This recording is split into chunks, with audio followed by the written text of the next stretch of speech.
انسان جب کوئی اچھی بات سنتا ہے تو انسان کی فطرت ہے کہ وہ آگے منتقل کرتا ہے. آج کل وہ شیئر کر دیتے ہیں نا, جو بات آئے تو آپ اس کو آگے بڑھاتے ہیں, دوستوں میں شیئر کر دیتے ہیں. تو یہ انسان کی فطرت سے. افواہیں بھی اس لیے پھیلتی ہیں کہ جو بھی بات آپ سنتے ہیں فوری آپ کی کوشش ہوتی ہے کہ یہ سب سے پہلے دوستوں کو میں ہی بتاؤں. تو یہ انسانی فطرت ہے. تو جب افواہ اور ایسی چیز, کوئی غم کی خبر بھی ہو, کسی کی وفات کی خبر بھی ہو, تو اس وقت بھی انسان کی فطرت, سست سے سست آدمی بھی پھر جلدی جلدی فون کرتا ہے, آگے بڑھاتا ہے کہ فلاں سے ایک فوت ہو گیا. تو چونکہ یہ فطرت ہے, بات کو آگے بڑھانے کا شوق ہے انسان کے اندر رکھا ہے, اس سے چیزیں پھیلتی ہیں. اور پھر جو خیر کی خبر ہوگی یا خیر کی بات ہوگی تو اس کو تو آگے پھیلانے کا پھر ہمارا دین بھی ہمیں ترغیب دیتا ہے, جذبہ دلاتا ہے. تو حضرت ابو ہریرہ اس جذبے کے تحت جو سنتے تھے پھر آگے منتقل کرتے. اب حضور کی بارگاہ سے اٹھ کے جاتے تو سب سے پہلے گھر جاتے اور سب سے پہلے اپنی ماں کو ہی سناتے. اور ماں تھی کافرہ, وہ سننے کی بجائے, خوش ہونے کی بجائے سن کے وہ الٹا ناراض ہوتی اور کوئی نہ کوئی ایسی بات کر دیتی.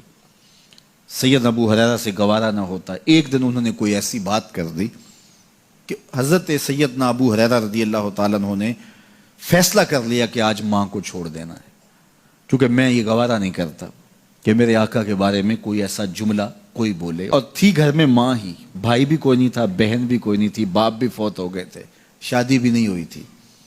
تو ماں ہی ماں گھر میں, اور ماں اور بیٹا اکٹھے رہتے ہو تو پھر محبت بھی مثالی ہوتی ہے.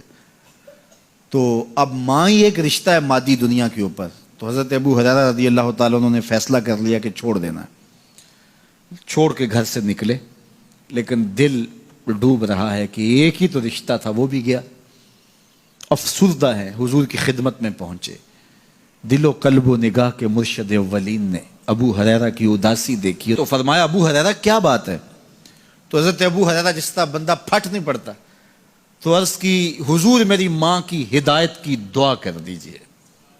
ساری کہانی 2 لفظوں میں بیان کر دی, میری ماں کی ہدایت کی دعا کر دیجئے. حضور نے نہیں پوچھا کیا ہوا, کیا ماجرا ہوا, فوراً ہاتھ اٹھ گئے.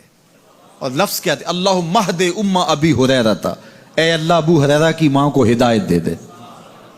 ادھر انہوں نے بے چینی سے یہ بات کہی, ادھر حضور کے ہاتھ اٹھے. پھر ان اٹھے ہوئے ہاتھوں کو خالی تو موڑا ہی نہیں جاتا. اجابت کا صحرا, عنایت کا جوڑا, دلہن بن کے نکلی دعائے محمد صلی اللہ علیہ وسلم. تو حضور علیہ السلام نے ہاتھ اٹھا دی, حضرت ابو ہریرہ نے دوڑ لگا دی. کسی نے پوچھا, ابو ہریرہ آج بڑی جلدی ہے؟ کہا آج ہی تو دیکھنا چاہتا ہوں, گھر پہلے میں پہنچتا ہوں یا حضور کی دعا پہلے پہنچتی. جا کے دروازے کو دستک دی, اندر پانی کے کھنکنے کی آواز آ رہی تھی جس طرح کوئی غسل کر رہا ہو.